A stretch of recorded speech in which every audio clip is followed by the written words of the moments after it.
YouTube. Record. Live on YouTube. Good morning, everybody.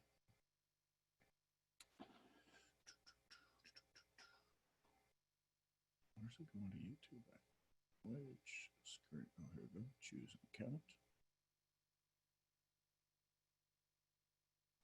This is episode 411.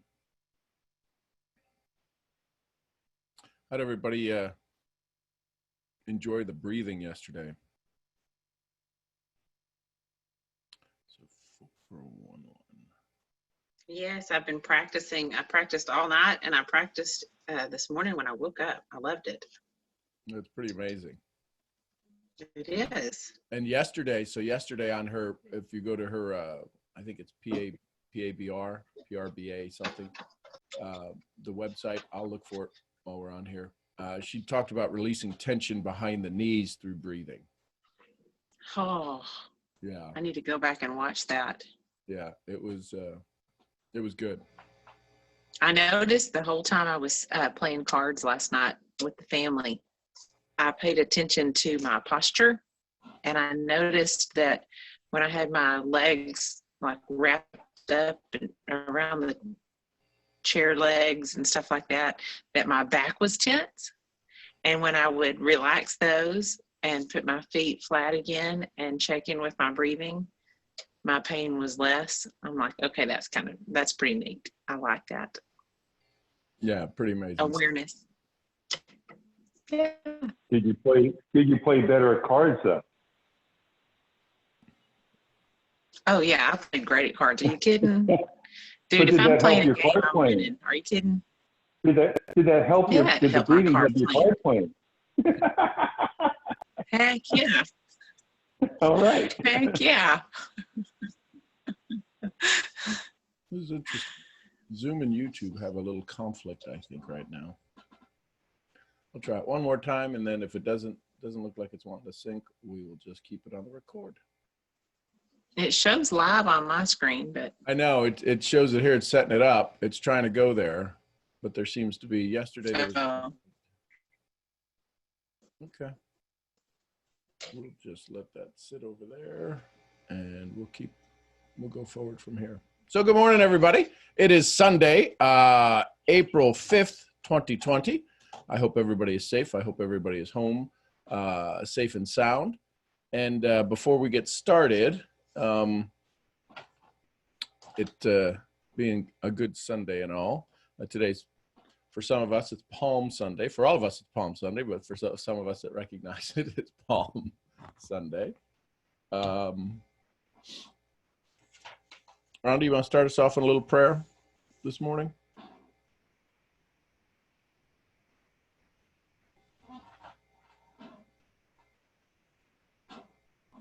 She's got to get to her little prayer circle. You're muted.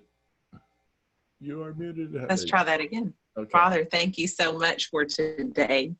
Thank you that we're all here alive, able to communicate and love each other and enjoy the beauty of your world. Thank you for this Palm Sunday. Thank you that this is, in the Christian world, it marks the day that Christ is preparing to die on the cross for our sins. And we'll celebrate that next week, his death and his resurrection. Thank you for these moments. Thank you for this collection of beautiful souls together.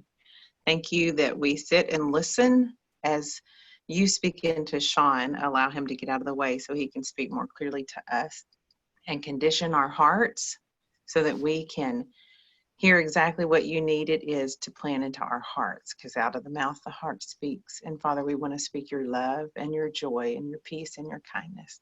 Thank you for today. Bless each household that's represented here. I pray blessings on top of them, blessings on blessings on blessings. And we give you all the glory and all the honor in the precious name of Jesus Christ. Amen. Amen. Amen. Amen.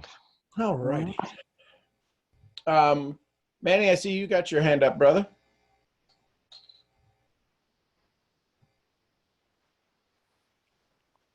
Good morning, General. Good morning. Good morning. I had a dream last night, and I kind of interpreted myself, but I just wanted your help with the interpretation. Okay. So, I don't know if anyone did it yesterday, but yesterday was at 10:45. There was going to be like a global meditation, and so and we're supposedly like transcending into this fifth dimensional world, and that was the point of the meditation, to heighten your frequencies and et cetera, et cetera. So I had a dream that in this dream, it was probably like I was going to this pizzeria, and the Starting off pizzeria good was already. owned and the pizzeria was owned by one of my friends, and every time I went there I would always see them.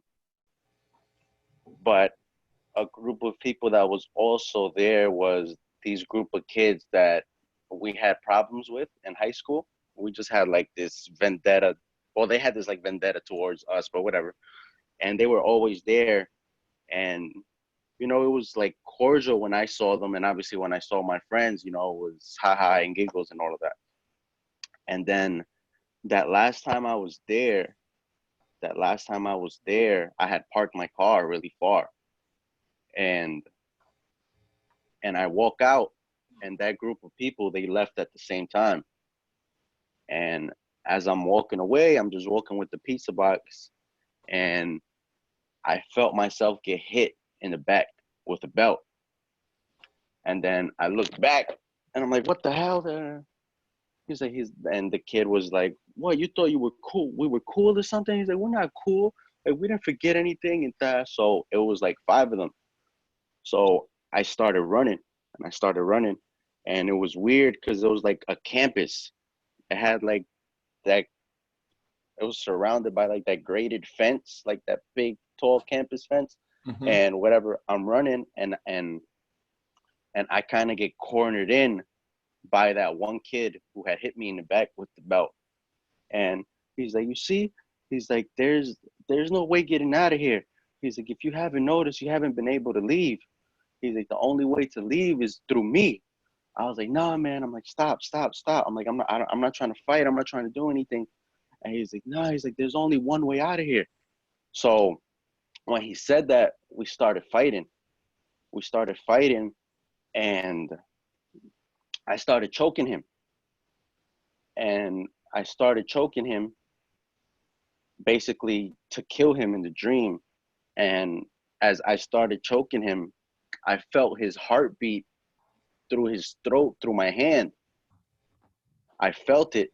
So I started talking to myself to not like feel the heartbeat in my hand. I started talking to myself.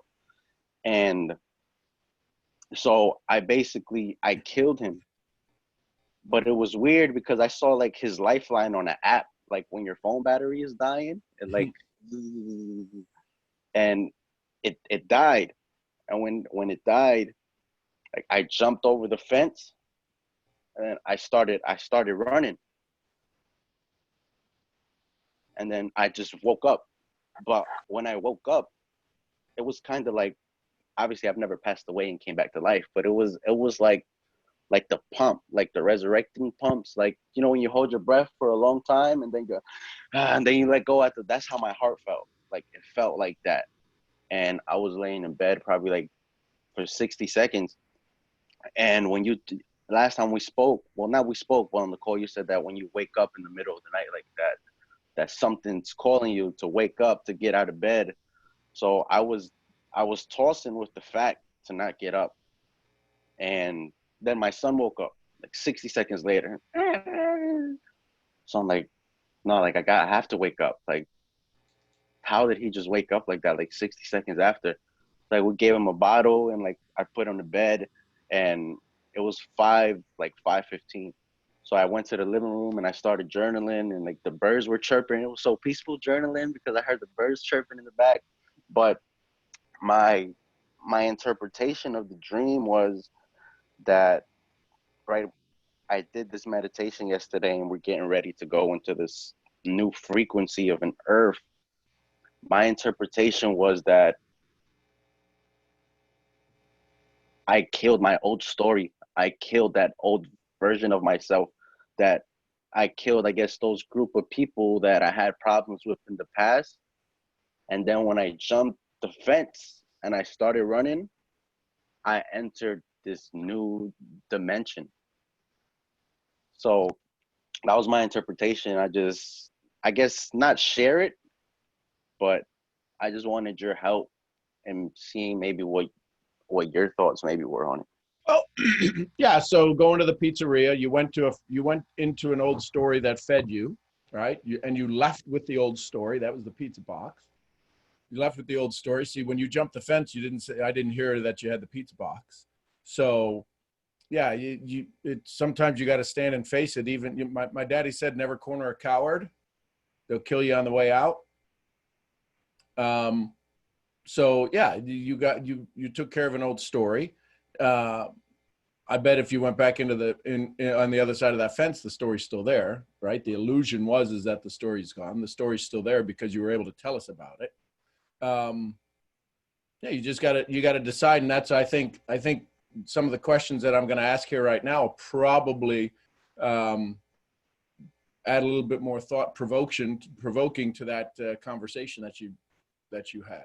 So I appreciate it. Yeah, good stuff. We're going to, Cool. so let me share with, with y'all. I think it goes live over on this page. Yes. So let me escape out of this and do a share screen over here. We're going to share there. Share. Number 2. We're sharing. And do you see full screen, Rhonda, or somebody? Yeah. Okay, good. Yes. So what will your future hold if you choose to hand it over to someone else? I mean, we could probably just sit with that up there on the slide right now and just leave that there. What will your future hold if you choose to hand it over to someone else? So do you know where your future is being handed to? Do you know whose hands your future is in? Right? That's a question that we all want to know what our future will hold. But the question is are we turning it over to somebody else? Right? And if we do turn it over to somebody else, what are they going to do with it? Is it for us, for our profit, for their profit? What future are you looking for? If you don't face it, when will you ever see it? What future are you looking for? We can decide where we want to be if law of attraction works, and I believe it does.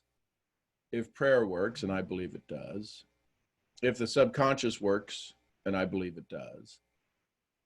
What are we programming ourselves? What have we been programmed for that we have to adjust? What old story might we have to choke out?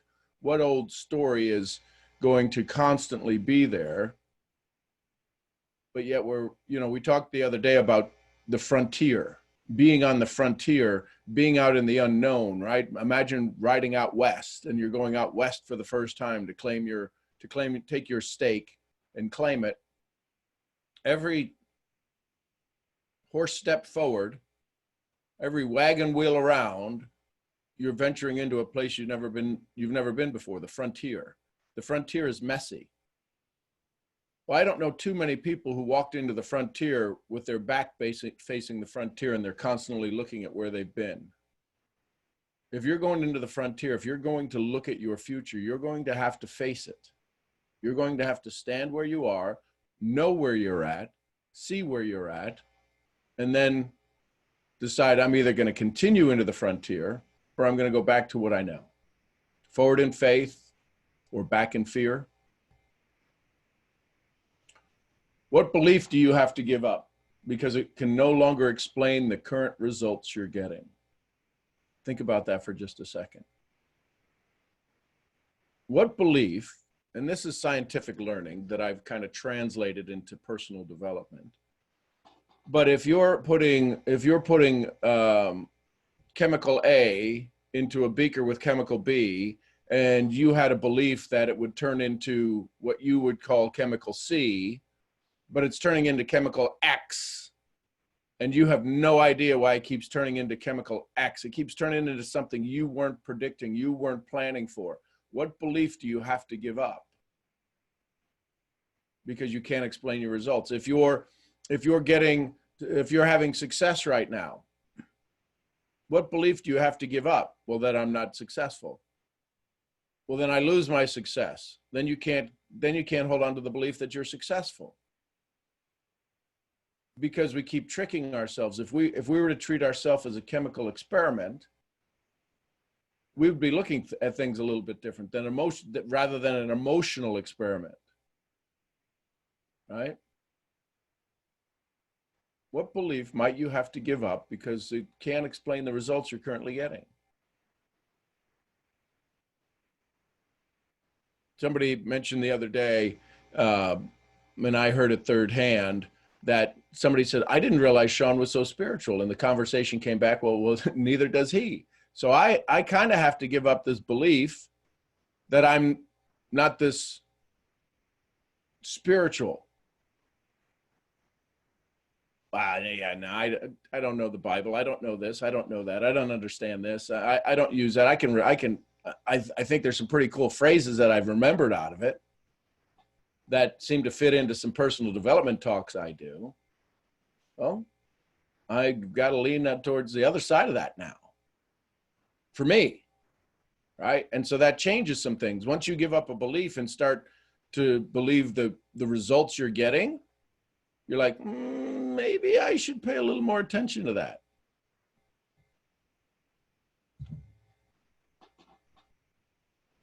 Listen to this one. What are you believing to be true based on what you already know is true?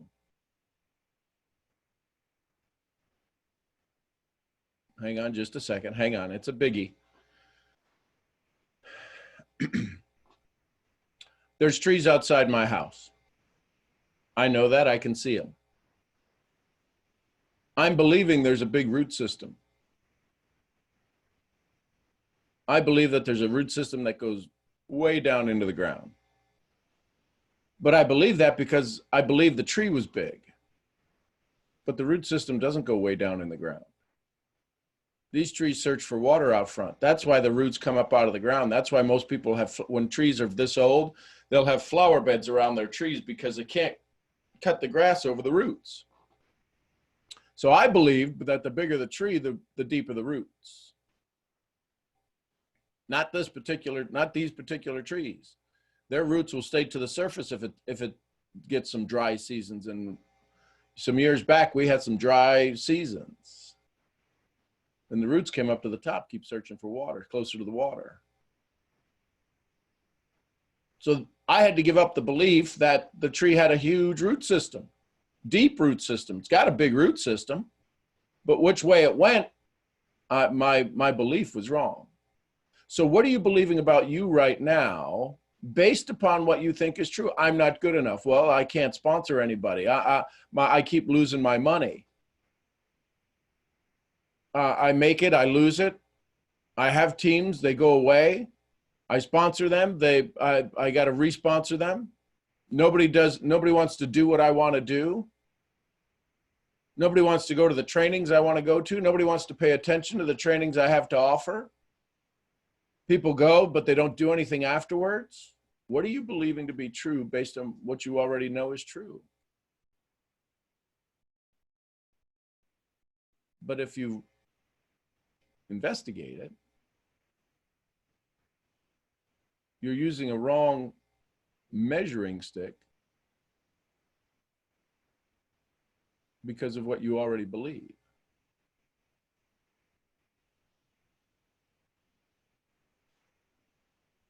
What belief do you have to give up because it doesn't support your current results?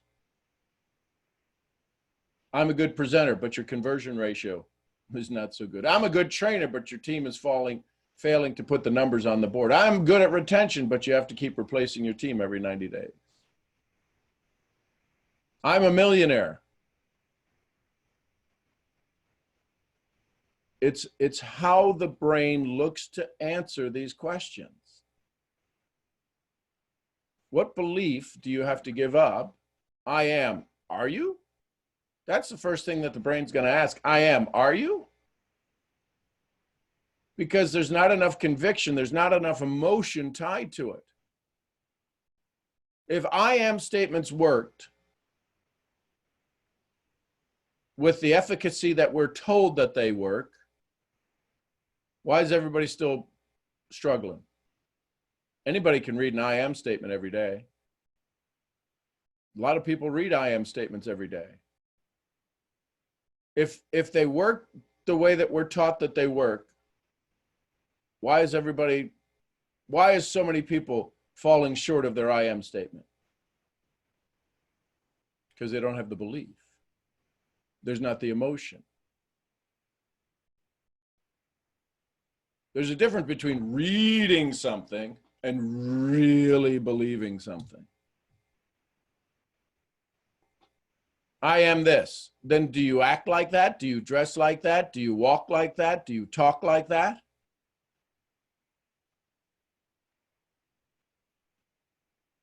Maybe one of the reasons that I got frustrated with you, I say you editorially, you, when I'd see somebody with a fish on their car, right? The symbol of the fish, make me want to just go, I ain't going to talk to them. You're professing to me, I gotta worry about you.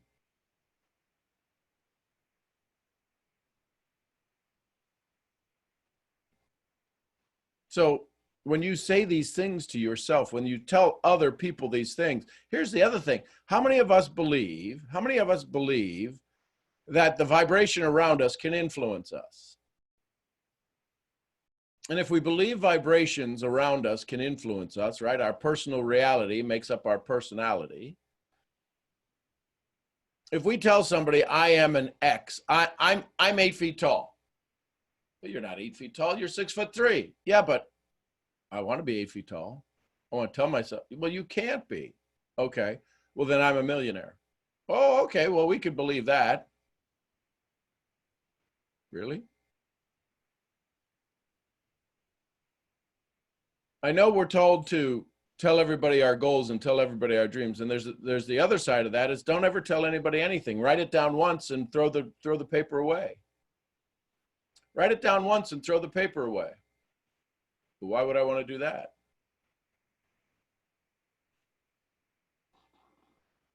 There's a difference between that. Well, because you don't need somebody doubting your capability.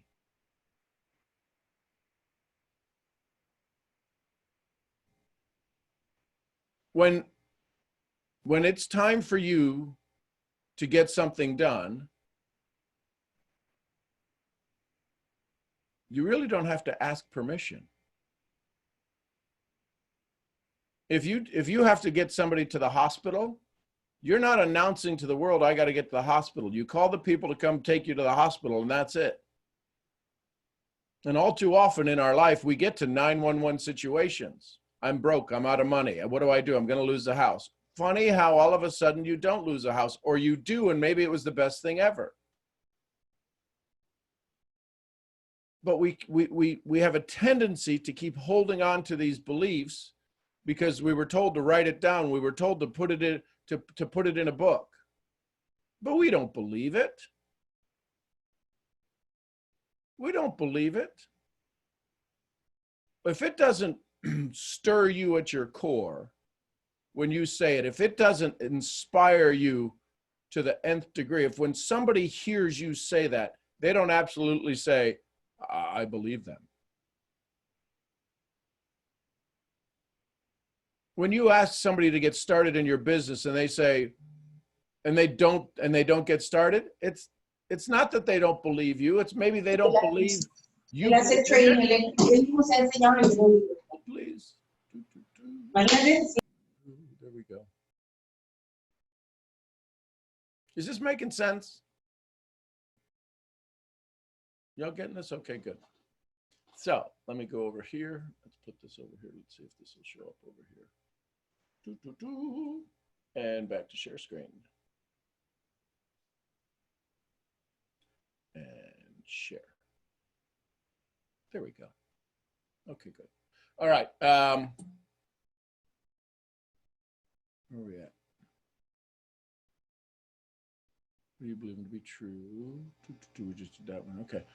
What new understanding will change the rules you have used to get to this point? What new rules? What's the new understanding? Right? Maybe you're prospecting and you used to do a lot of the talking. And maybe you listen to some of the conversations I've shared with you, and maybe you use the 3 questions.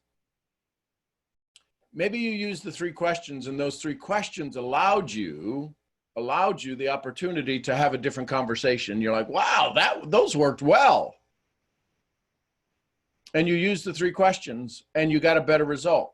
That's a different understanding. So now you're going to change your presentation and you know what?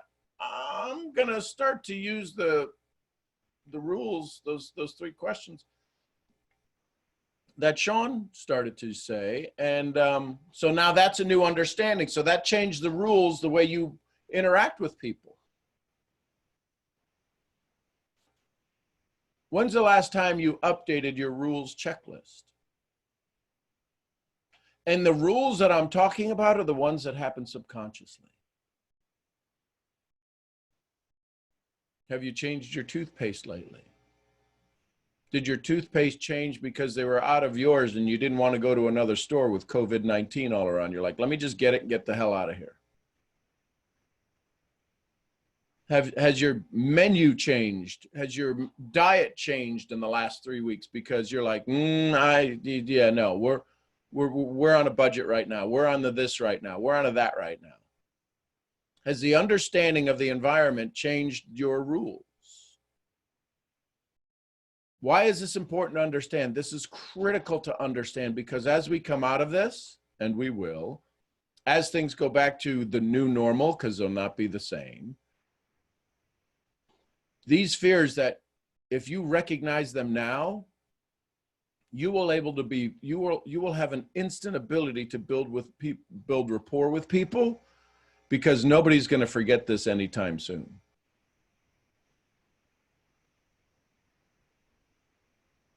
The people that were engaged in income producing activities, their income producing activities have changed forever.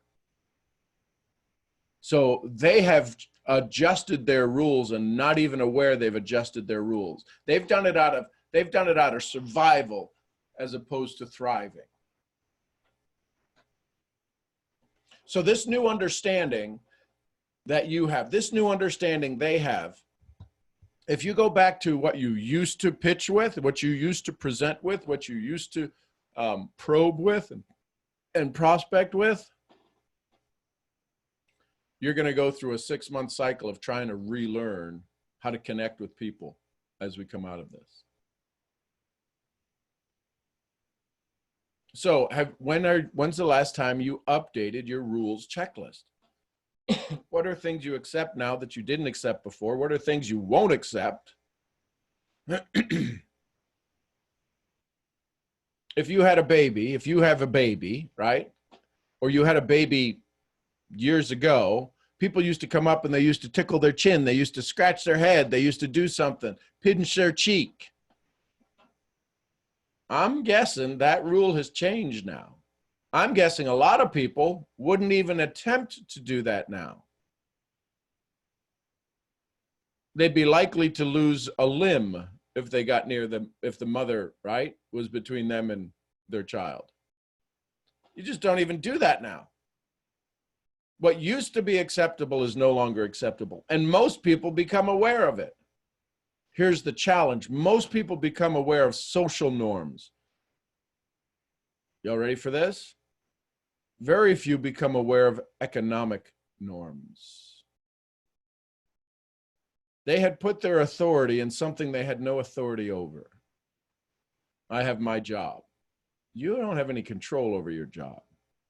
When you work in high-end, high-dollar, high-performance sales, if you don't work in a right to work state, there's usually a contract says they can terminate at will, because they're paying you a ton of money and you have to produce a ton of money. And if you're not doing that, they'll get rid of you. They'll get rid of your butt in a heartbeat. Well, if you live in a right to work state, meaning they can fire you without any cause, well, that's what happened here. But there was a cause. See, the reason that we're all not with pitchforks and torches storming the campus of every corporate CEO is because they had no control over it. Their bottom line that they were working towards, that they were constantly trimming and sharpening and making sure we're operating at peak efficiency, that went out the window. Rules that companies never ever thought they would be implementing from work from home, schools who never thought they'd be implementing work from home, the rules have changed. There's a new understanding. Well, maybe we'll keep the kids out an extra week out of spring break. Maybe we'll keep them out an extra 2 weeks.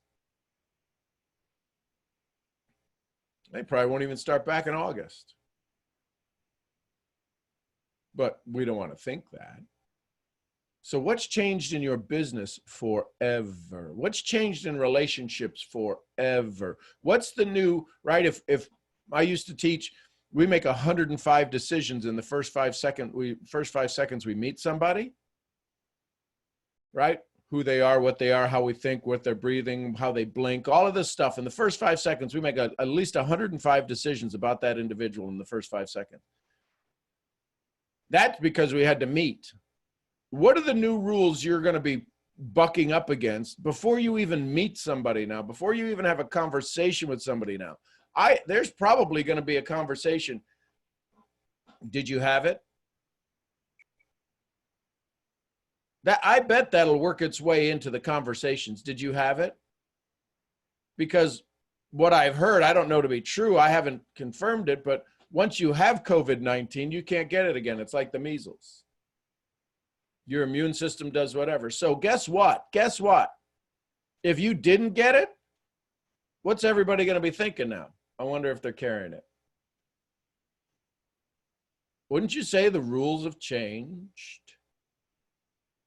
I don't wish it upon anybody. But if somebody has it and they recovered, and the numbers are recovering are pretty big, thank God. You see how understandings change the rules? What new information allowed you to happily give up an old belief? Right? If you were a hugger and you used to like to shake people's hands and put your arms around them 5 weeks ago, 6 weeks ago, 8 weeks ago. Hell, I happily give up. I ain't got to hug you. I'm a hugger. I ain't got to hug you. I'll happily give that up to take care of my family. See how new information can change beliefs? Beliefs that's what you were known for. That's what you were known for. Those beliefs right out the window. Pew! What determines how one idea will have influence over or stronger than any other idea where you were having about or about to have? So let's go to gravity and planets. Sun's got a lot of gravity, doesn't it? It's pretty big. Would you say the sun has more influence over Mercury or more influence over Earth? Well, let's think about that. The Earth is bigger than Mercury, I think. So because Earth is bigger, could the gravitational pull on Mercury and Earth be equivalent, be equal because of the size that the sun has to act on? Yeah. But why is Mercury's gravity however many times stronger than Earth's? Because it's closer. It's closer to the source that's pulling it. How about Pluto? Could have said another planet, right? But that would have been third grade. Uranus. But what about Pluto? The sun's the same size, but why does it not act on Pluto as much? It has a pull on Pluto, but there could be a car-sized moon going by Pluto and it have just as much effect on it because it's farther away from the idea. It's farther away from the center of gravity. So when I ask this, there's people right now who you're going to see depression through the roof. I hope not. I pray not. But humanity is kind of predictable. You're going to see humanity operate at a different level. You're going to see neighbors taking care of neighbors. You're going to see friends taking care of friends. You're going to see stories that you've never heard before. You're going to hear stories of nurses and doctors and firemen and policemen and all of the frontline people and paramedics who did unbelievable, unhuman things, superhuman things they've done. We haven't heard them yet. Why? Because the noise of all of the people getting sick and the noise of the deaths outweighs all of the noise of the goodness. Nobody wants to hear about the good stuff. We're all pandemically programmed. So what determines in your life? You have a dream to build your business. You have a desire to build your business. You have a goal to build your business. What talks you out of that? Has COVID-19 talked to you about, well, I don't want to seem salesy. I don't want to seem pushy. How can one idea have enough strength to talk you off your center? It's got gravity. It's got mass. Well, you can't be stupid in the situation. No, you can't be. But if you're going to stay true to your story, if you're going to stay true to your song, you will come up with new ways to present your story.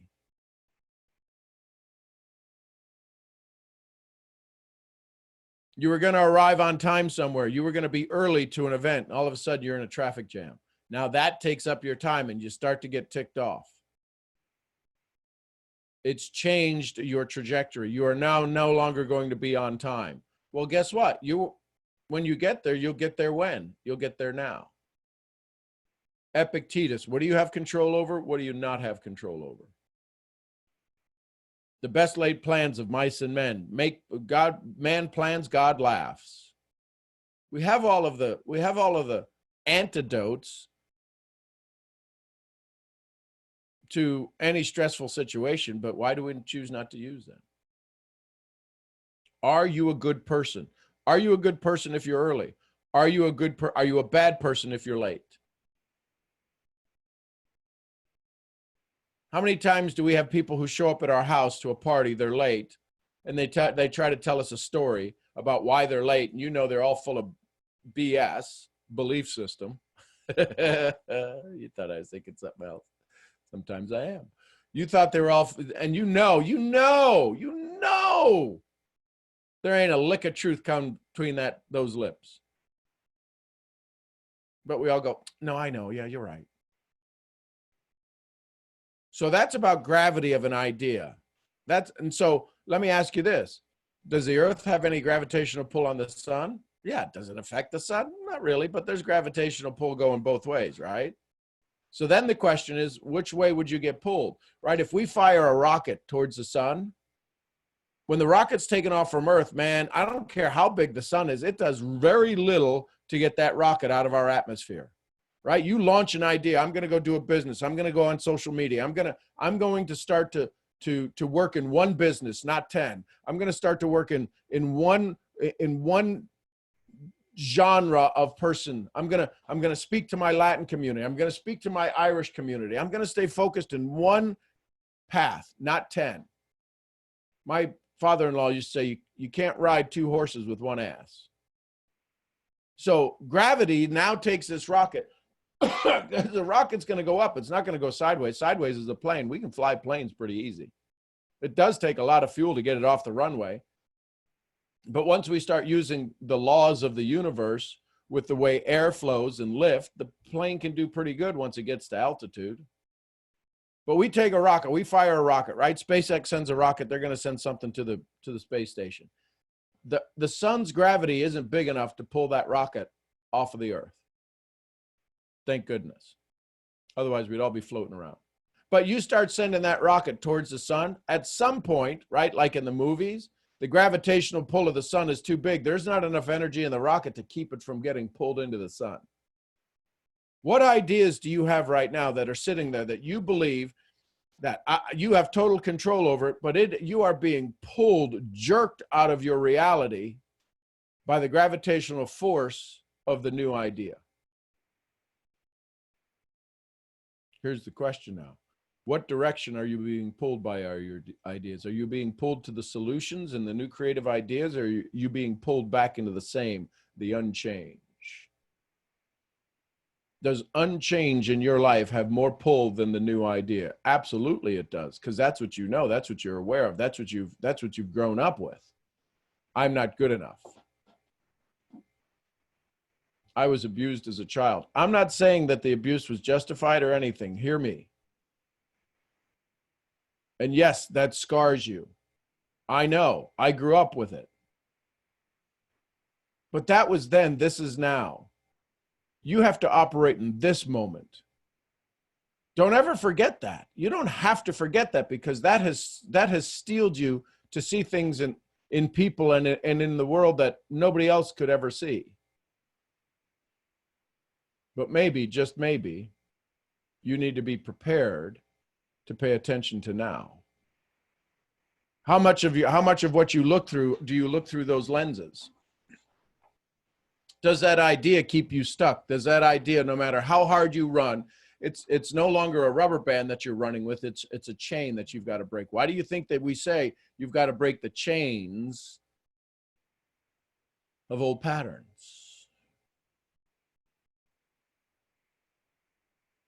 What problem has shrunken, has gotten smaller because you began to measure it?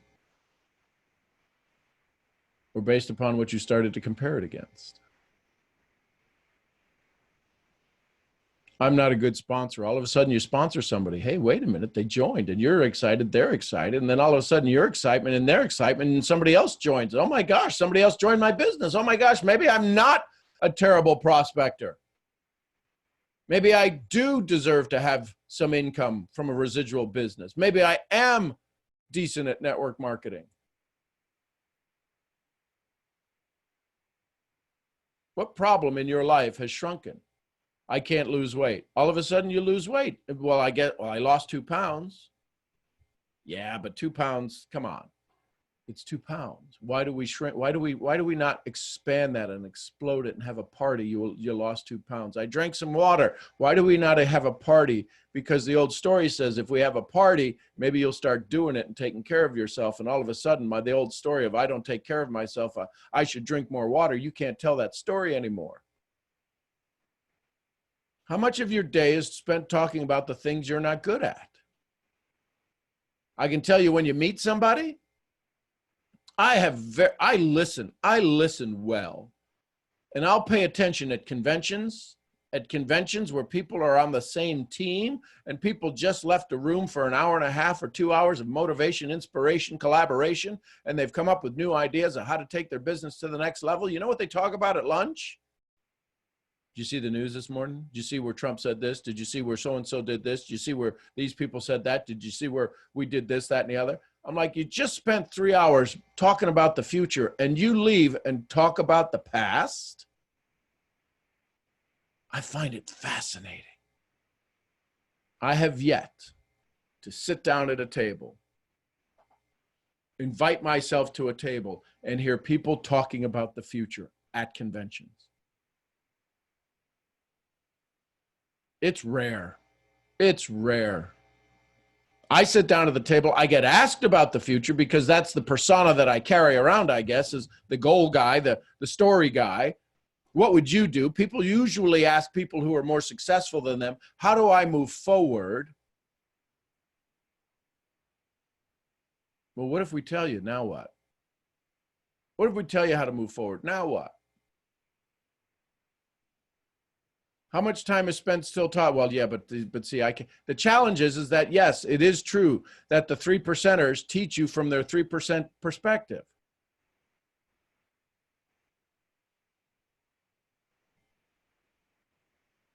So you've got to listen to it, quote, from your 97% perspective, because you don't put yourself on the same plane as them. Funny, we put pants on the same way. We walk the same way. We've got different experiences. Why aren't you in the 3% club? See, if you don't believe you're in the 3% club, when you hear from a 3%er, you can't hear the information the way it's being said. It's why you can take notes and no actions take place. It's why you can hear the story and rewatch the video and rewatch the video. It's because you're choosing to listen with a 97% performance ratio as opposed to a 3%. No, I'm a 3%er. Really? Tell me what you've done in a 3% world. Did you spend 8 hours working on your journal? Did you spend 8 hours working on you? Do you spend 8 hours a day, 10 hours a day working on you?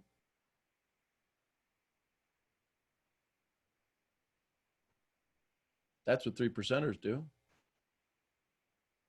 Did you write your book? Write your story? It makes my heart happy when I hear people say, I spent about an hour in my journal yesterday. Thank goodness.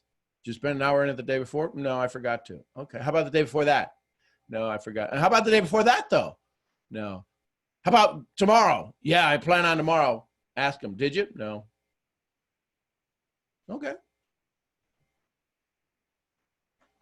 How does an idea take on gravity or gravitation and gravity in your world? You feed it, right? What story are you feeding? You feeding the old one? You feeding the new one? Well, the old one needs a lot more food, needs a lot more energy. So when I go to feed the new one, it kind of gobbles up the story, right? You ever see a puppy and a dog and bring a new puppy into the house? Depending upon the persona of the older dog, they may wind up going hungry because that little puppy goes, "Arr!" And it's just this little cute little growl, right? That's what makes great TikToks. Yeah, I said that. That's what makes great TikToks or Instagram, is when the little puppy scares away the big mastiff because it's got a good heart, the mastiff. And it's like, yeah, but I want to eat, but I could eat you like in one bite. Can you give your news story enough place, enough to let it grow some roots, right? If you cut a branch off a tree or off a plant and you're going to make a new tree, you're going to turn it into its own plant. Can you put it in an environment that it'll get some roots? And how does an idea lose gravity in your mind?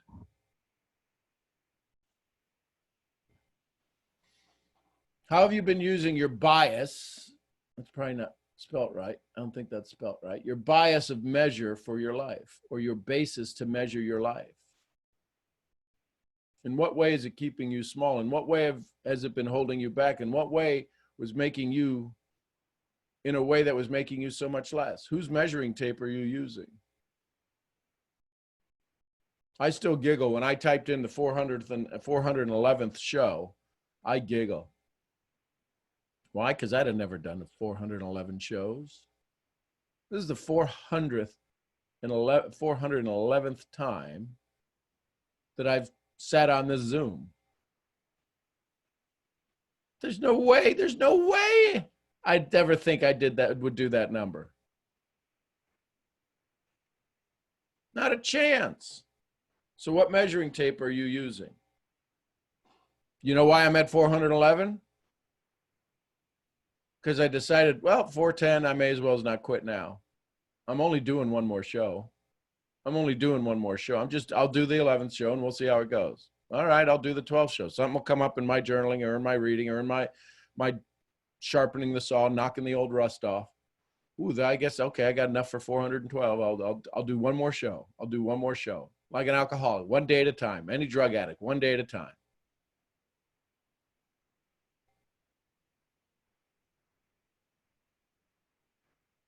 What part of your equation, what part of the U equation, listen, this is a tough one.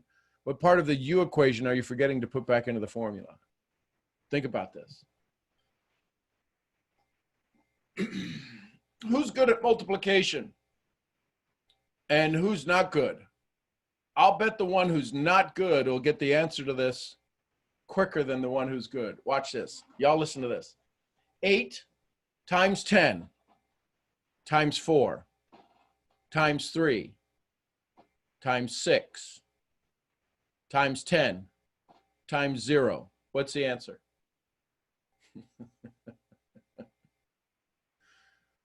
See, the challenge is we look at every formula that we're using. We're looking at all of the formulas we're using. It doesn't matter what we multiply. It doesn't matter what we're trying to move forward in. If 0 shows up in there, I don't care how long the formula is, right? So I say that to say there's one number, there's one part of the equation that's called you. There's one part of this equation in your business model that's called you that you're forgetting to add back in. See, I've been asked to be a coach, one of 4 coaches, one of 5 coaches for a global company that's already in 7 countries. That's traditional business.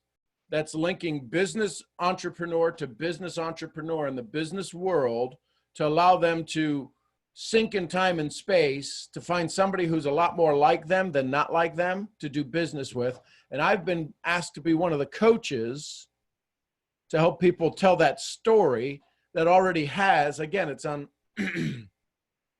5 continents already, and it's in pre-launch.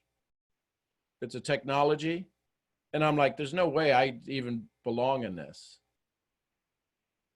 I mean, I'm good at what I do, but I mean, you've got world-class brander who teaches people how to brand. You've got a world-class entrepreneur who teaches e-commerce. You've got a world-class person who teaches how to do online courses. That's the other coaches. And then you got me, farm boy from Ohio. See, I forget to add in when I hear stories like that, when I get invited to a table like that, I forget to add in, I'm a 3-time #1 Amazon bestseller. I forget to add in, I've stood on 30+ countries, stages in 30+ countries.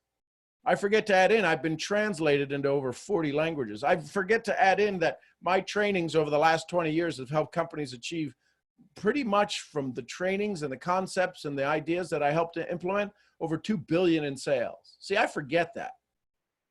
I'm glad I got a buddy who reminds me, and he puts that back in the formula. He says, do you realize how you kind of supersede all of these other folks? And you're the humble guy that shows up in the ball cap and the t-shirt on the call because you're the story guy. I'm like, well, yeah, but you know that, and I know that. See, we forget to add back in a piece of our own equation. We forget to add back in the thing that tells us, makes us unique. And once we add that back in, we could be like the 0, where we cancel out all of the other things we think we got to work towards. What truth suddenly became evident the moment you stopped believing an old truth that no longer served you?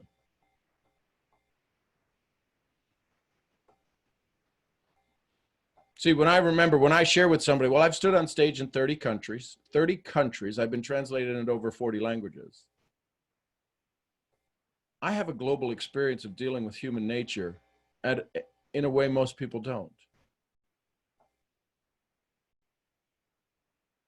That's in today's society, when people want to be able to build a global business online, understanding what motivates and moves people to get in front of a screen is a lot different than what gets them to read an ad. Right? We've got, I don't know how many folks are here right now. When I stop, 67 folks. That's amazing. See, that's amazing to me. To be here, to be engaged, to sit here. Why? On a Sunday. Why? Well, I got nothing else to do. That works just fine for me. It does. It was either this or Wheel of Fortune. Couple more slides and then conversation. Oh. Data. What is the data you use to build your current situation? Right? Mason wants to build a computer. So he's asking his friends who have built their own computers, their own desktops. They bought this motherboard and did that over here and oh, blah, blah. And they bought all of this stuff. And they built it for speed or whatever, fans and all of that stuff. I said, dude, Go on to the sites to where you ask this and start asking some questions to the experts. Well, no, but he built his. Dude, I get it. I get it, Mace. He built his. Is he going to tell you he made mistakes? Yeah. Is he going to tell you what to avoid? Yeah. But is he wishing it was better? Yeah. Yeah, garbage in, garbage out, still true. So I'm not good at, I don't know, but I don't have that experience. Well, how the heck are you ever going to get it? I love Richard Branson. So Richard Branson's statement, say yes and then figure it out on the way down. Challenge is you might say yes and never spend the time trying to figure it out on the way down. So I think, yeah, this is the last slide. What are the questions you've been asking? What are the questions that need to be asked? What are the questions that you don't need to answer? That one, boy, if you worked on that one, if you just ferreted those questions out and just took them out, you'd be surprised at how how a lot less effort you would have to go into your day to answering questions that don't even need to be answered. I love my bride. And I love that when I say something, I'll talk about something, I'll come off of the workshop here, or I'll come off of another workshop and I'll say, boy, it was interesting. Somebody said this, and she'll ask me 13 questions. Why that, how that was possible that would happen, or where did they come from to ask that, or why did they, what were they thinking that they asked that? I just gave you a bit of data. I can't answer those questions because listen, I'm the one that tells you sit and read a book and try to figure out why the author wrote that sentence at that moment, the sentence before, the sentence after. Why does that sentence make sense? What was going on in their mind? I teach that. I'm good at that. But here's the thing. If I give the answer of what I believe is the answer, what do you think how closely matched do you think that answer will be to the one to my bride? Well, here's why they actually said that, because of this, because of that. Oh, really? And now we're off on another tangent of something that will do nothing more for my day. And so I'll just look at her and go, geez, I couldn't begin to tell you. Well, that's interesting. That's strange. It probably is. Who has the right to ask you questions? Ooh, snap. And what questions, when asked, will answer? When answered, will serve you.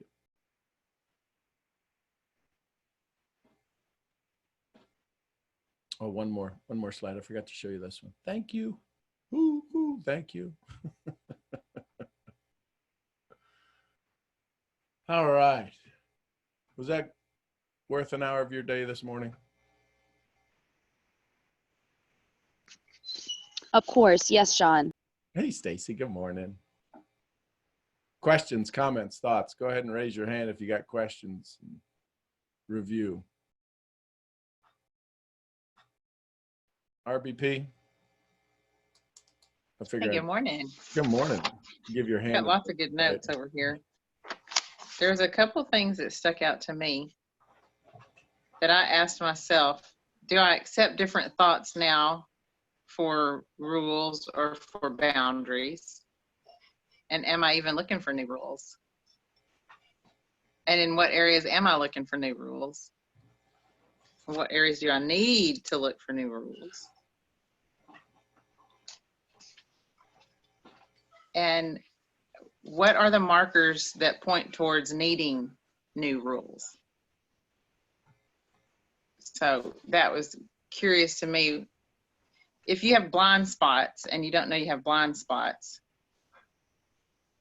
you need some help seeing blind spots. So are there markers that one would have in their way to go, oh my gosh, I heard that said, and Sean helped me understand when that comes up, that's a place where I need some thought on the rules that I'm accepting, or if I need to accept some new rules. So I thought that was really curious.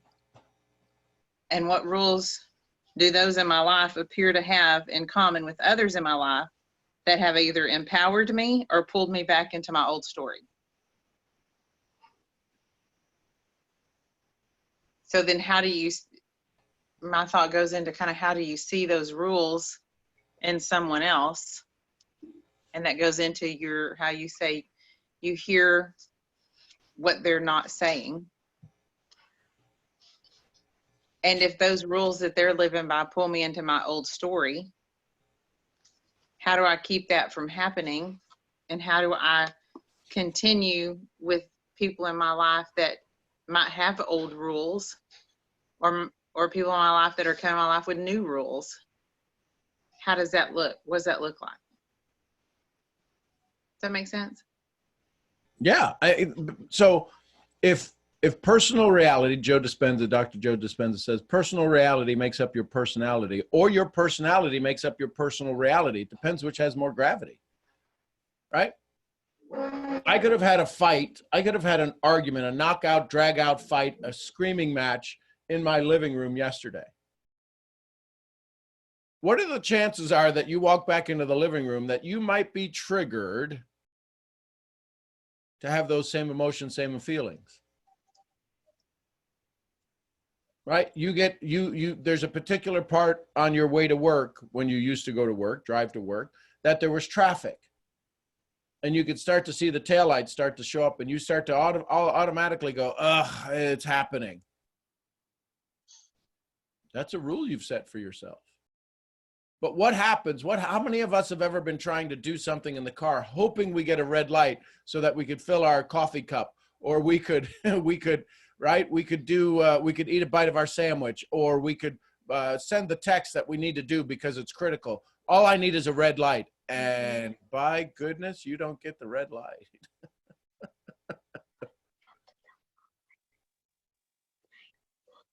So then the question becomes,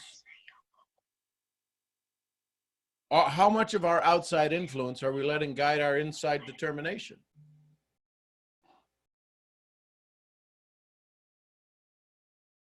It all comes down to us being us and us being aware. Yeah, the people with road rage, what are they doing now? I'd be afraid to answer that question. I'd offer that we use an awful lot from the outside. Oh, we are totally tied to objects. Our whole life is filled with objects that we give energy to. A kitchen table, a chair, a spoon, a fork, a phone. And we very rarely pay any attention to the object. I'm talking about where you asked, what are you believing to be true based on what you already know is true? Right? Your brain biases you to assume that information that's available, or that you understand even when you don't, and to primarily use information that's available and ignore what's not available, and to confirm what you already know. Yeah, it absolutely fills in the spaces quickly. And the reason for it, in my estimation, is that we're constantly on the fence balancing between being sane and insane. Sanity requires that we convince ourselves that we know what we know. And if we don't do that, we become insane. So we lean toward availability bias. We're biased by the information that's available to us. What we can remember, current events in the news, what the media focuses on, what we've been told, what's recent in our memory. For example, right now, there's this tussle going on in the government between whether we should apply the hydroxychloroquine cure, or whether or not we need to wait until we do a double-blind, placebo-controlled, randomized test to prove that it's safe and efficacious. Right. Yeah. Human testing. Right. Even though, the French did some studies with around 60 people, if I remember right, with 100% good results. The guy in New York treated 600 and some people with it, with great results. And sure, we know that with a few people with heart problems, that can be a problem. Yep. But how easy is it to check a patient with someone that we suspect has it or is experiencing symptoms, how easy is it to check whether or not they've had a heart condition? Right. What are the risks of not going ahead and treating those people with it, as opposed to those few people that we might run into that might have a heart problem? So what I'm suggesting is that here again, our experts are subject to availability bias. They need to convince themselves that they're sane, that they're not crazy. So therefore they hang on to the traditional view of, well, we got to do all these tests before we sanction any kind of a remedy. In the meantime, I'm willing to bet a lot of people are going to die because they're hanging on to that old belief, that old inertia that's trying to keep them sane. Yep.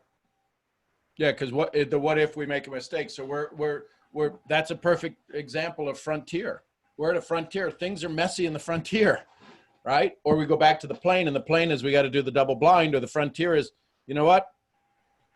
If they're willing to sign off on a piece of paper and say we believe it's going to have some good effort, then let's go for it. So that's a huge dilemma. That's humanity at its finest and at its most challenging, right? The frontier. That's where we're talking about. So the question is, what are you willing to let go of in terms of beliefs for the purpose of creating something more valuable in the future? We're talking about creative destruction of our own practices. Really digging deep and saying, well, all right, so I believe X, but what if I believe Y? How far could I get with it? And how much of X is going to come back and rear its head? Right. So we're always on that fence trying to decide whether it's worth honoring my belief that I'm right about something, or is it worth challenging that to see if I can discover something new that's more worthwhile pursuing? I agree. Appreciate your input, Bob. I love the conversation because it's taking some of the farm boy dialogue and bringing it to a clinical understanding of what's been studied, what's been done, and how people have had conversations about this to bring some efficacy to the farm boy. It's like, where does he get this stuff from? Well, there's other people who said this, and this. So I appreciate that always. Chris, you got your hand up. Elite C. Porter. Yeah, good morning, Sean. Good morning. Comb my hair out today. Well, not today, but earlier it was like the day after that call, and I usually comb it out to wash it when I have waves, but then I kind of got lazy. And then when you were saying like do something different that you haven't really done before, like I've never let my hair out. Like I've never let my hair out. So I was just like, hey, let me just leave it out. So but just to kind of piggyback off what he just said, it makes sense if you're looking at it from that perspective as to why people can't necessarily come to comprehend network marketing and it's like residual results, because it's insane, especially with like, the business that I'm a part of, that, those numbers, those compensation is just looking like, oh my God, like, there's no way. It doesn't make any sense. I can't make sense of it. How can you be making what a doctor makes in a month? It doesn't make sense. That's insanity. So to them, it's going to automatically seem, okay, this has to be a scam, right? Like it doesn't make sense. How can you make what I make in 2 weeks or a month off your phone? Like, I don't get it. It doesn't make sense. Insanity. Right. It can't be possible. So that definitely, and then kind of goes back to how you were saying, if you're bringing information to other people, like that's your information. So for them to want to kind of take it on, it will be, they have to kind of bring it into their information, their perspective. But we only move off of what we know. So if you've never come to know that, it's going to be hard for you to accept that. No, that was great thoughts right there. So here's the real tough question. Mm-hmm. Why do you think it would be easier to have a conversation with a prospect and to move them into a positive forward movement if they have more doubt or less doubt in their mind? Which do you think is going to be easier to move them forward, if they have more doubt in their mind or less doubt? Less doubt. So then why would you ever show them the kind of money that's possible in this world, in our business model, to put doubt in there? Because that doubt will never leave them. Mm-hmm. So how many people do you think every one of us have lost because we've talked about high dollar incomes? We've talked about somebody making $100,000 a month, and they never got started because they could never get over that belief. And they would have been they would have effortlessly got to that figure had we given them a chance not to have the bias that it's not possible. Yeah, I definitely, because of the fact that there's two aspects to it, I definitely kind of like sometimes, don't necessarily go on to that residual route so much, because like you can make money just trading and then residually as well if you choose to. So sometimes like I get that voice in my head that just says like, this, like they'll figure out eventually down the line. They'll hear about it down the line. If it appeases them, they'll want to do it. But it's like, just because trading is kind of dependent on you, really.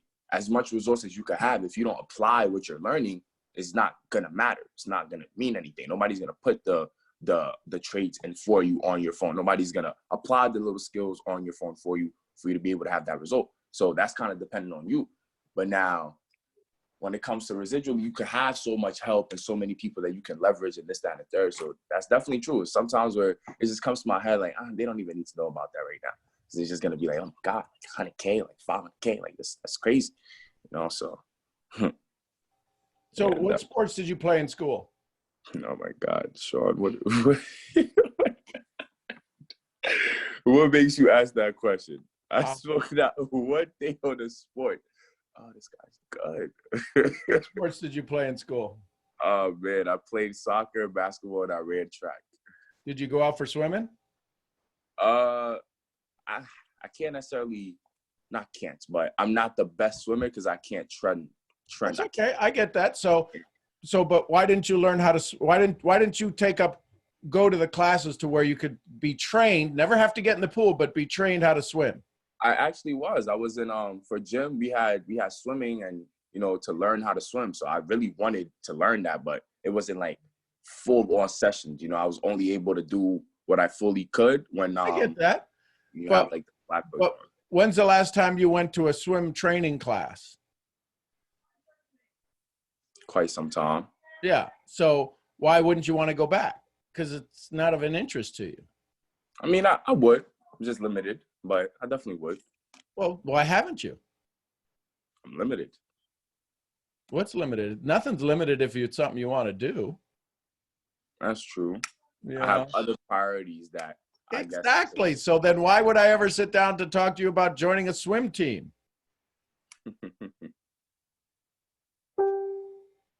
Just, I got to find out what it is you want. There's people who I'm blessed to have joined me in my business that join me for nothing to do with the business.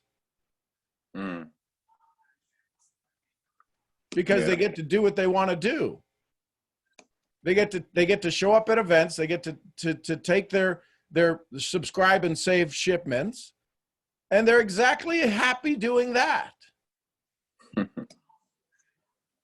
Yeah, that's why do we have to expect any? Listen, if we all own gyms, imagine if we all owned a fitness world, 24-hour fitness. If we all owned a 24-hour fitness, would we be yelling at the people leaning against the machine going, how come you aren't doing anything on that machine? You were here yesterday and you walked on it for 5 minutes, and today you walked on it for 4 minutes. Get the hell out of my gym. We'd love to see that. I'd throw them a towel if they broke a sweat. Dude, you're doing it. You're killing it. Here's a towel. Love you. See you in the locker room. Thanks for your membership. How many people are we talking out of our business because we won't let them stand and lean against the rowing machine?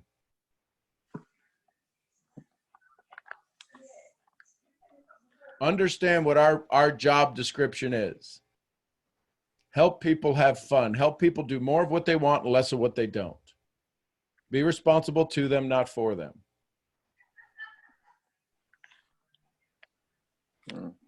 You're doing a great job. I'm just saying that, listen, I could talk to people about a buddy of mine was making $2 million a month. Wrap your arms around that. You can't. 2 million a month? Those are pretty good numbers. $500,000 a week? And nobody knows his name. You know why? Because it was never about the money. Can't wrap your arms. Listen, if I can't accept it, what's my only other course? To reject it. Yeah. And that's why some of you have got to work really, really hard in your business. You keep giving people a reason to reject. No, those questions that you that we had spoke on like the last time I was here that you shared with us definitely helps you like set that from the beginning. You know, I've definitely implemented that right away. Like I shared it with a couple of people on my team. We had conversations and like right away, you know, like yesterday I had to call somebody, and right away I asked him like, hey, like why are we here? And he was like, how I'm here to see if there's something I could do and implement myself and, you know, take advantage of it or get more from it.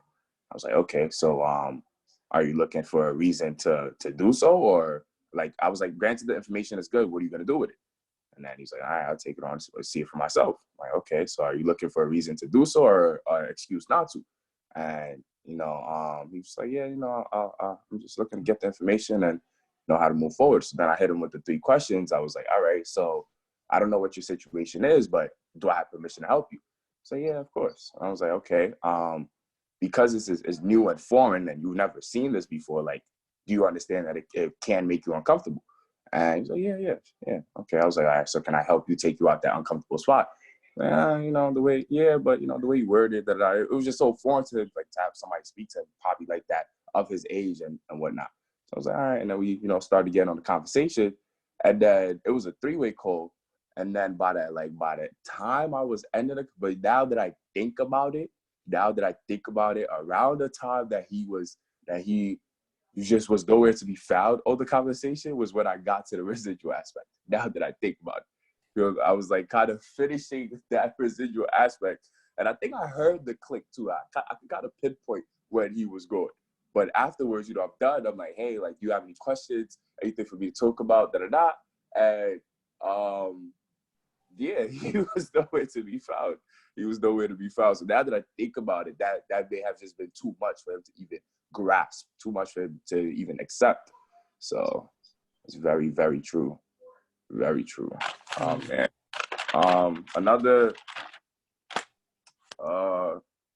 as you were saying, like, what questions do we answer that we don't need to, and that makes us work even harder type thing? I kind of related that. Well, I related that back to the law of least effort. And, you know, one of the last aspects of it that I had learned is defensiveness, and that's where you get rid of the need to try to convince somebody else of your point of view. So saying that, you know, with looking to answer those questions all the time that don't need to be answered, it's like, you know, you're just spending way more energy. And that made me think like, what questions do I answer on a regular basis that I don't need to answer? You know, because you spend a whole lot of energy on that, just looking to give somebody your point of view or get them to understand that point of view, and might have to convince them and this, that, and the third, when you could be spending energy on something else. And then I also wrote down, as far as like the you, every equation where we sometimes miss out is putting us in there, you. And then it brought me back to somebody asking me about the 3 questions. It was, do I have permission to help you? I believe the first one is how long do we have for the conversation? But the next one was, do I have permission to help you? Do I have permission to put you in uncomfortable or make you uncomfortable? And then do I have permission to get you out that uncomfortable spot?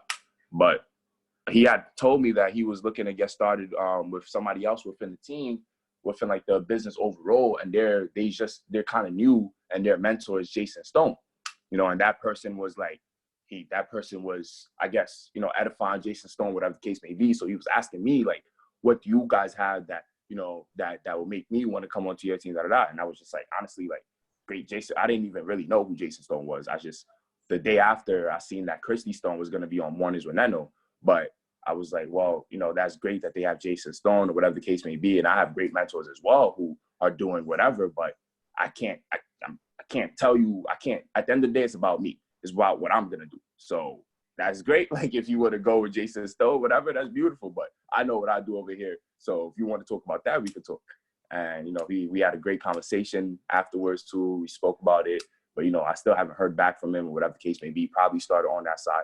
But hey, that's great. But, you know, we really tend to forget that regardless of what's going on, it's about us. Nobody can want it more than what we want it. Nobody can put in the work for us. Nobody can lead the team for us. Because then at that point, like, what are you good for? There's no point in you being there. You know, I've learned from Neno that,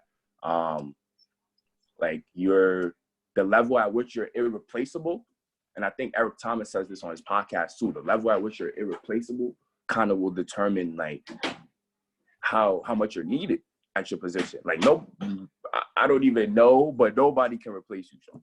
So regardless of what, you're always going to be in this position because nobody can do what you can do. So that level of your irreplaceability just makes your value so much higher. So, yeah, those are kind of a couple of my thoughts on that. And also yeah, go ahead. No, I was going to ask you, I bet if you record your next conversation, who do you think needs to talk more in your BizOp presentation? You or them? I know that already, but it's Well, you know it, but you don't know it because you probably talk more than they do. That's true. Yeah, I would change that. That'd be a suggestion.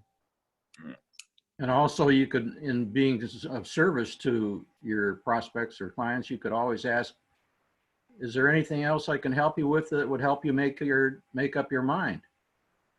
Mm-hmm. That gives them the option. In a sense, that helps them by giving them the option to say no to you. At the same time, it also gives them the opportunity to consider, you know, why you might be the better person to work with. But you're taking a position of just basically helping them.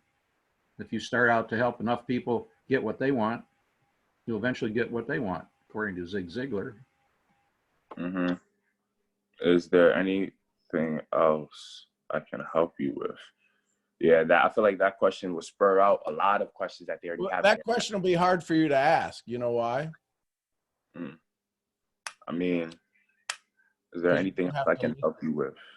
Because you're going to have to listen to the answer. But it's not necessarily, you're pointing them also to consider, is there anything that I can do to help you make your decision? It's kind of leads them toward the idea of making a decision, not just any old thing I can help you with. Is there any way that I can help you make your decision? Anything else you need to know? Or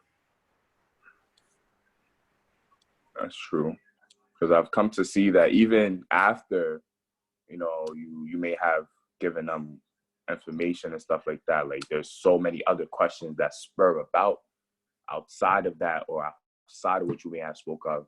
And I see that more and more, like especially recently, just the way I've carried the conversation with what I've learned from you, it just spurs up more and more questions of what they really want to know. But that's very, very true. Great question right there, I believe. As long as you have good listening skills, like you said, Sean. And you're working on them. Yeah. Talk less. Definitely. That's a big key, right? I was literally listening to myself yesterday and I was making an effort to, you know, including him in the conversation. Like some people, they mute themselves sometimes. You never really know what they're doing. They might be listening, they might not. But I can assume, and I've come to know that those who actually converse or have a back and forth conversation, those are the ones maybe who are more so interested and not just here to hear. They actually want their questions answered. So yeah, and it came to show towards the end like he was nowhere left on the phone, but definitely talk less. Now, how would you go about talking less and still giving all the information that you need to? Well, Chris, what can I do to help you get started? Give me some more information. What more information do you need? How does this work? Like, I don't really know anything about It this. works amazing. It won't work until you're started. So either we can start or we can talk about doing it. What can I help you to get started? Now, if you were to ask that, you wouldn't necessarily ask, what are we here for? Oh, yeah. I mean, so what are we here for? To get more information to help me change my situation or something. I can send you to the library. What could I do? What kind of information are you looking for? Are you looking to get started or are you looking for just information? Because if you're looking for information, I can send you to a website. You want to know how to apply the information? Maybe that might be a better question. I'd like to learn how to apply the information so I can get started. Would that be a question you'd want to ask me? Yeah, definitely. What can help you?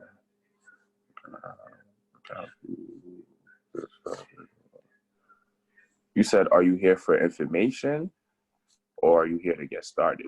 Are you here for application? Okay, you're here for information. Or how to apply that information, okay. Or applying that information.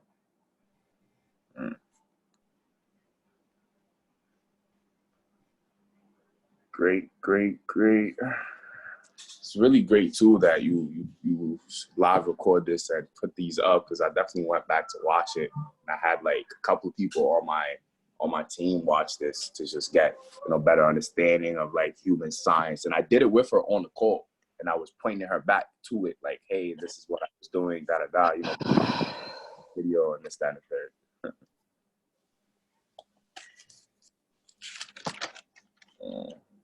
Awesome.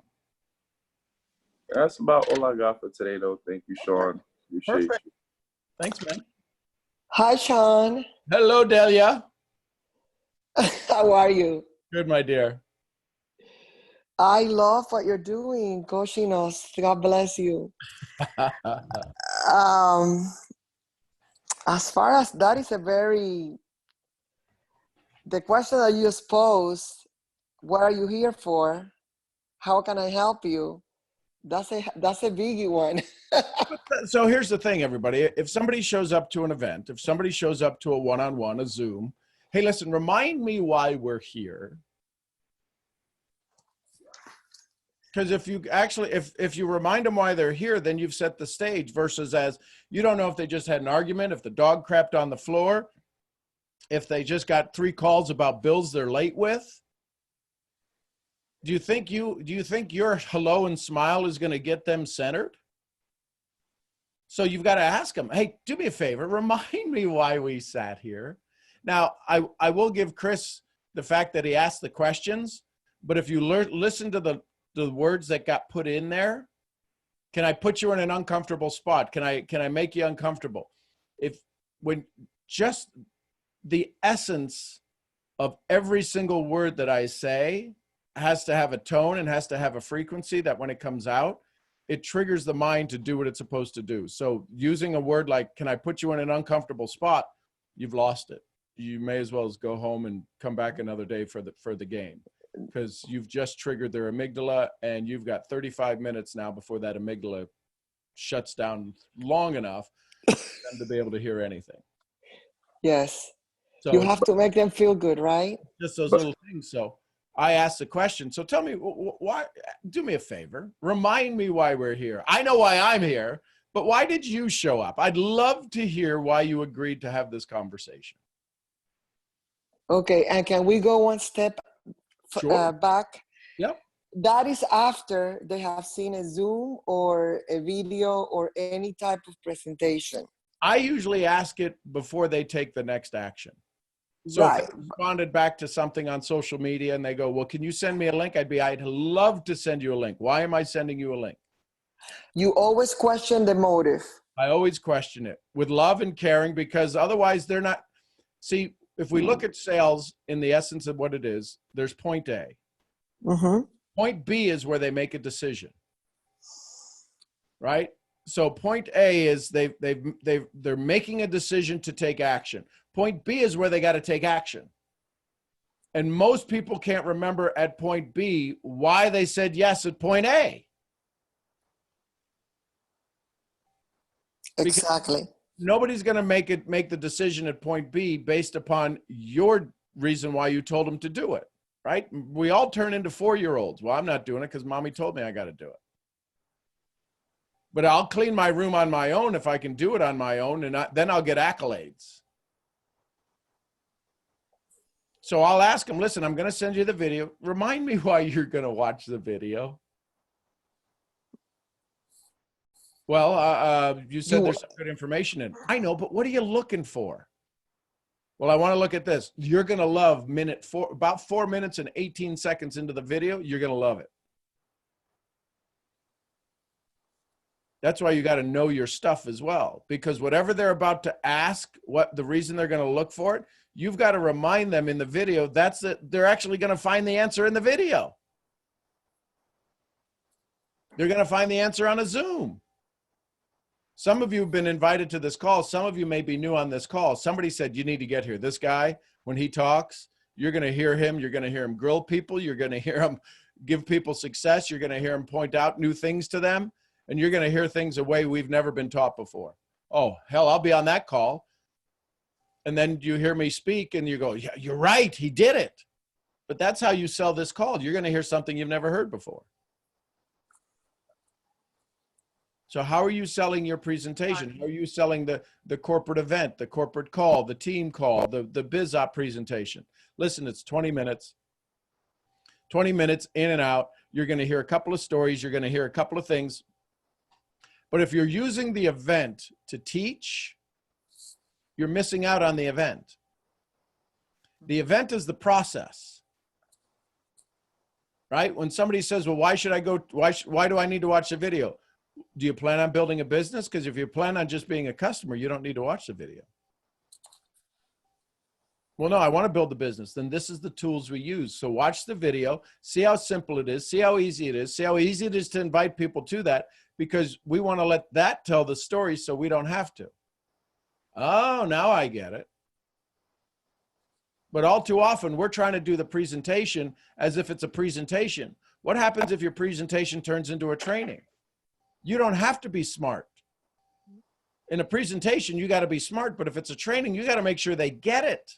Why would you say anything they can't get? Why would anybody say anything they can't get? Why would we have to show our intelligence knowing that about our formulas or our trades or our ingredients or anything else, or 7 levels in our comp plan? There's only 1 level in our comp plan. Customers, business builders. Everybody gets started on the product. You start there. That's it. Well, how do you make money? You teach people how to get on the product. You teach people how to sell a 7-day sample. That's it. That's our business model. That's our compensation plan. Well, yeah, but what about, how do you get to 1 star? You teach people how to get on the product, and you teach people how to consume the product, and you teach people how to share that and send a link. That's it. That's it. Oh, I could do that. I knew you could. So 1, they get on the product. Yep. 2, I invite them to the event. Yep. Now, If they want to go, right? Listen, no. Considering that if they want to go, and once they go to the event, is when I ask, remind me why I invited you to the Zoom, or to the call, or to the convention. If they say yes to the invitation, I'd ask them why they're coming. Why are they coming? There's 3 yeses in this world. There's 3 yeses in this world. There's a counterfeit yes, there's a confirmation yes, and there's a commitment yes. Thank you. We all get the counterfeit yes thinking it's a commitment yes. Yeah, I'll listen to it. And they never show up. Well, son of a gun, they said they'd show up. They said yes. That's a counterfeit. Counterfeit. That's a counterfeit yes. So when somebody says yes to me, I always ask, do me a favor, tell me why you said yes. Well, you invited me. I know I invited you, but what would you say yes to? What are you hoping to get? Well, I want to learn this, this, and this. You'll get that. Awesome. The confirmation yes is, hey, do me a favor. Yes, send me the website and I'll take a look at it. That's a confirmation yes. There ain't going to be no yes there. Very rarely does that ever turn into a commitment yes. Sean, can I share for a second? Yes. Okay. See, that was authentic yes. Good morning, Delia.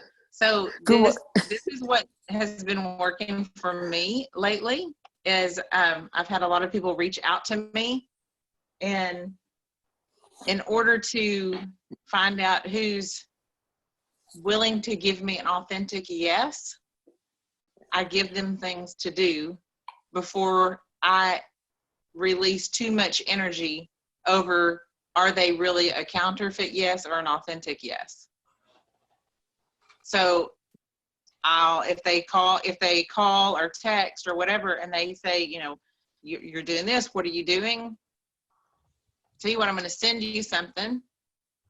After you take a look at this, I need you to tell me what's your favorite part, what stuck out to you the most. And I want you to tell me some details about that. And you can just text that to me. You don't have to do that, and I'll text back. Or if it's someone I feel like needs a call. And if they do that,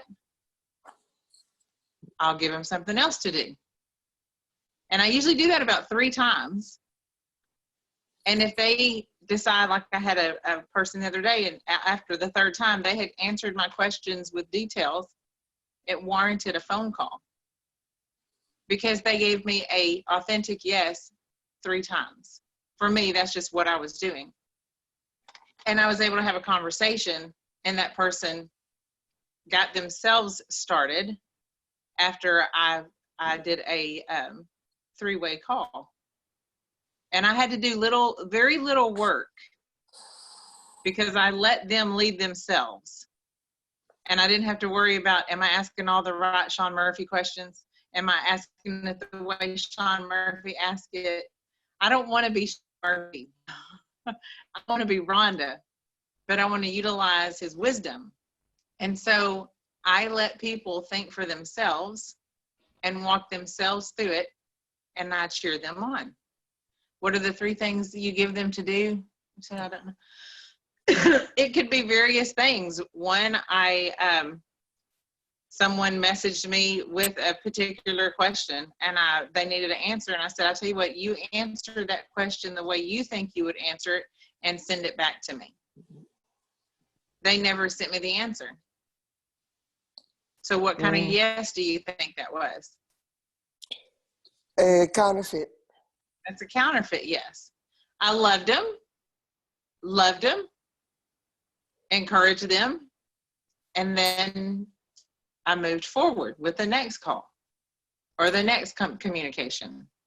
So you can find various things. You're just looking for ways to engage them. There's no particular perfect piece of work you have them do to make them move themselves forward. You're just seeing if they have the energy to move themselves forward. And you're doing it from love and encouraging and kindness and happy and joy. Chris said, can I add a comment to that? Sure, Chris.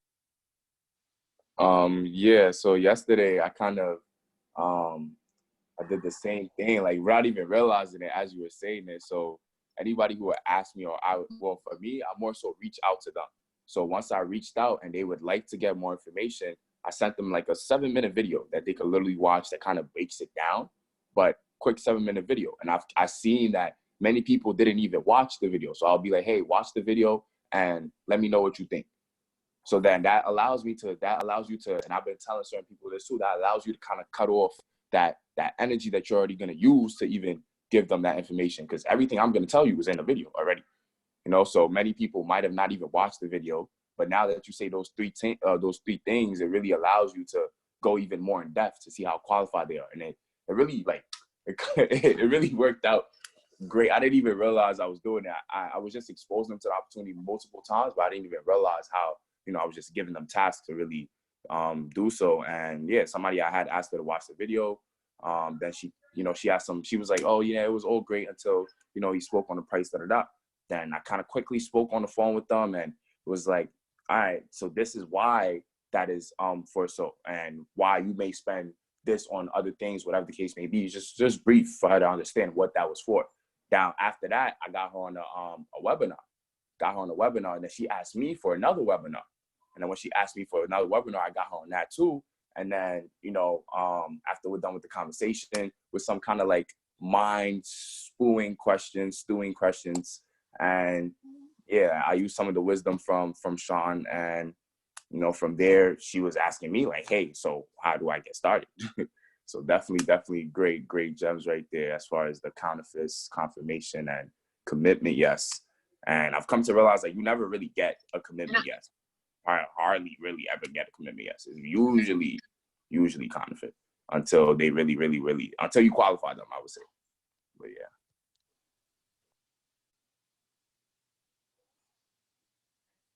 That's about it.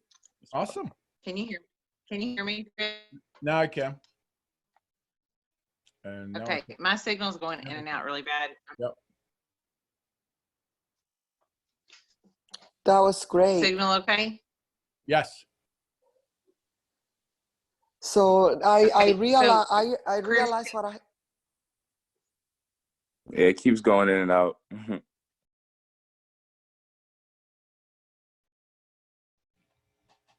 Go ahead, Delia.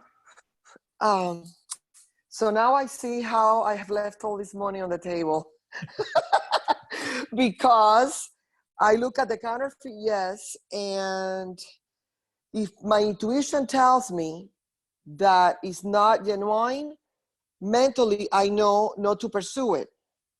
I just follow up with them, but then I have a hard time converting that counterfeit yes into a confirmation, which what I need to do is to follow up systematically, as I understand now, objectively, don't get upset, ask the question, well, why did you say yes in the first place? And then, like you said, Sean. Just that simple language. So there might be a better way to say that. So let me ask you, what was the meaning behind your yes? What were you hoping when you said yes, that how that would serve you? Or I was taught in the past to take whatever they said with the yes and turn it into a question. Usually, so the challenge is that when somebody gives us a counterfeit yes, they're doing that because they know it'll produce a result that they want to get out. They want to get out of pain. A counterfeit yes is a way for them to avoid pain. To get it over with. And so if we ask the next question, we're either going to put them into more pain or show them that we're here to remove the pain. Remove the pain. So the question then becomes, how can we say it in such a way that we don't aggravate them more? Put them at ease, make them comfortable. So what I say is, I hear yes a lot. And I would only imagine that if I asked you the question, if you asked me a question and I said yes to it, you'd want me to follow through on that, wouldn't you? Yes. Is this something that you want to follow through on? Or is there anything else I can do to help you make a decision on your yes? But they've already made the yes, and the yes is that they actually said the yes is the decision, and they're not ready for the next question. Because if they said yes, they're going to go, well, I just said yes. And that's because they're now in the fight or flight mode. So the question is it a true yes? That's the issue.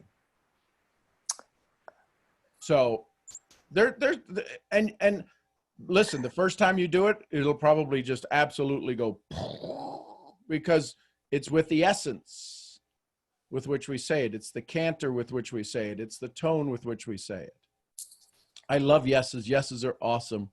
Let me ask you, when you said this yes, I'm just curious, right? Smile in my face, smile in the voice. What, were you really saying yes? Because sometimes I've had people say yes and it was Where are they at the time of the call? Would you feel comfortable with this? Yes.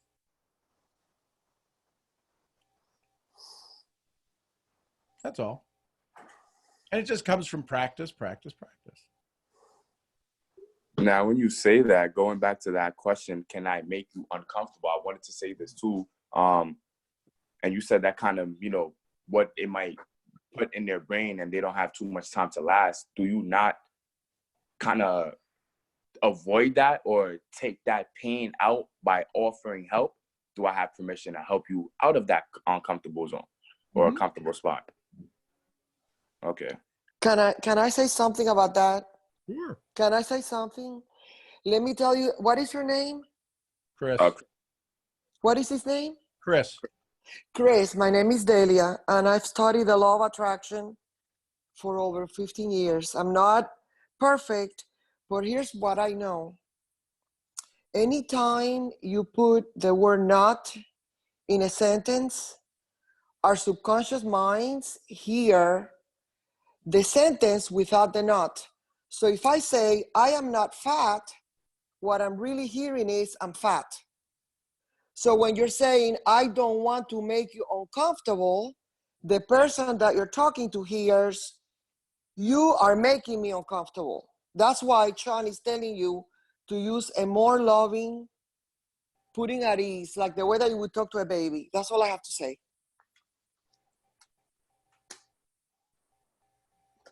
Yeah, no, that's great. That's great. Definitely. I've also been looking more into it myself and just understanding that it's really about what you focus on. Because regardless, so like more so rather than say, oh, I do not want to catch corona, you will more so say, hey, I am healthy. So yeah, definitely getting more of an understanding of that.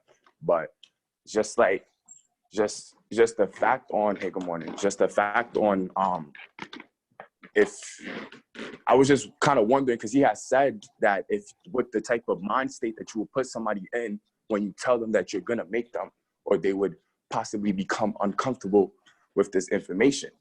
So now I was just wondering that, okay, now the question that follows up with that will kind of ease that pain up, because you're telling them, hey, not only might you get uncomfortable, but I can help you out that uncomfortable spot. So I can't help him out of the uncomfortable spot.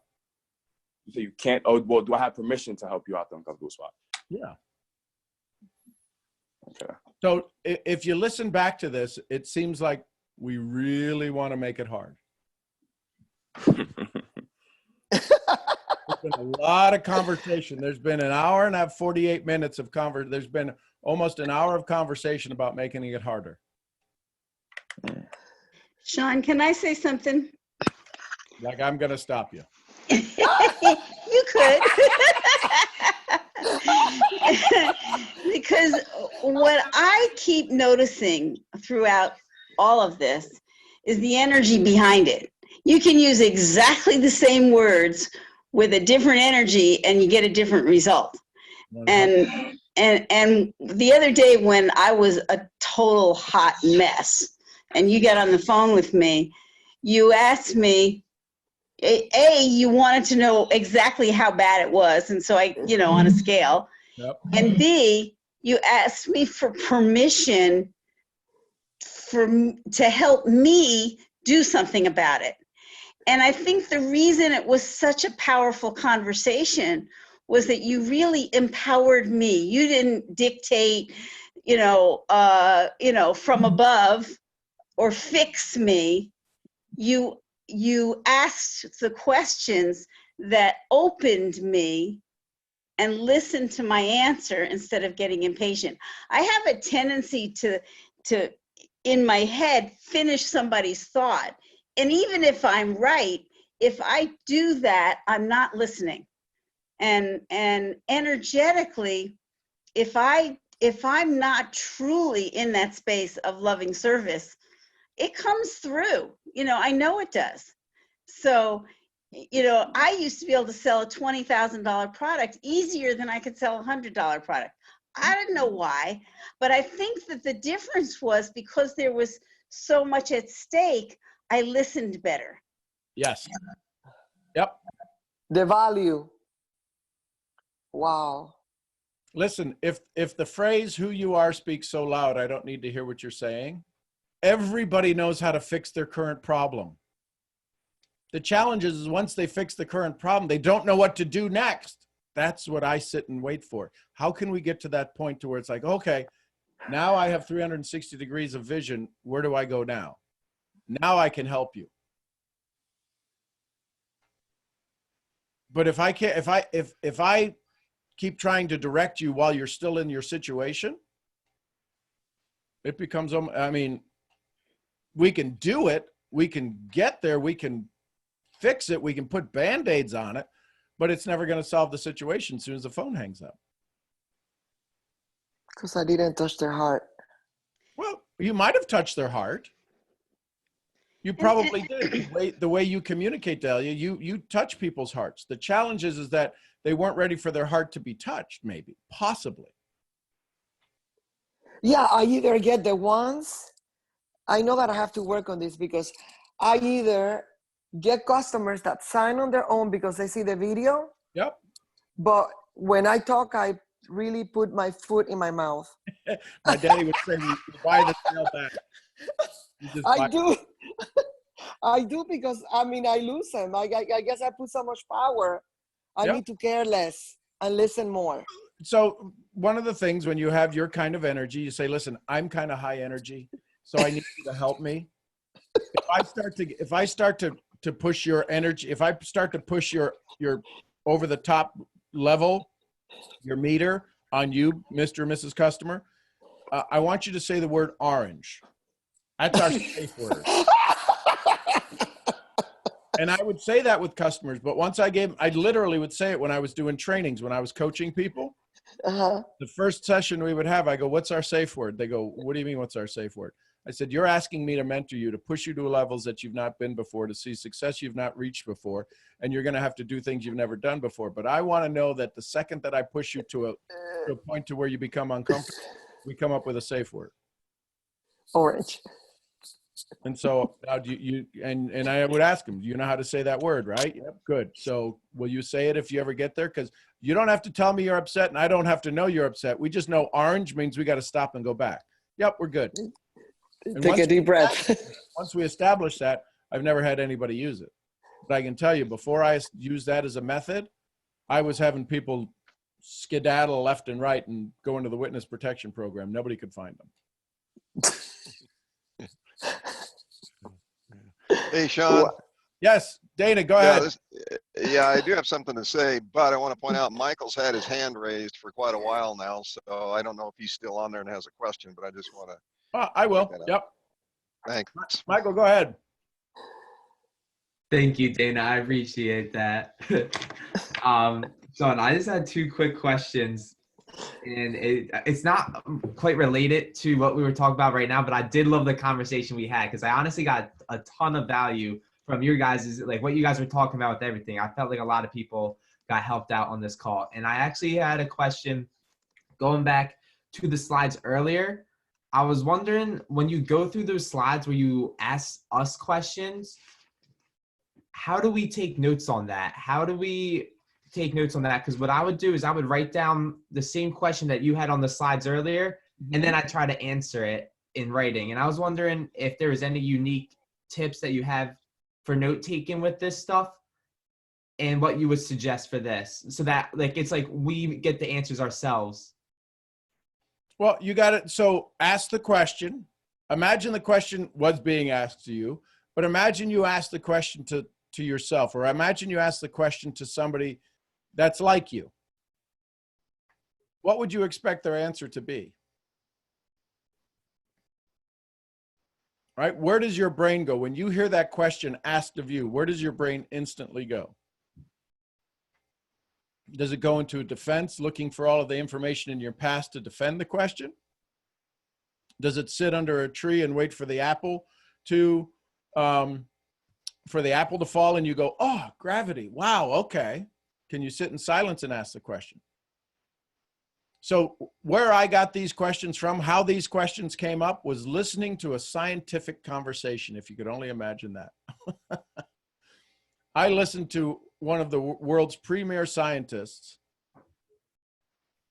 astrophysicist, have a dialogue, and these are where these questions came up.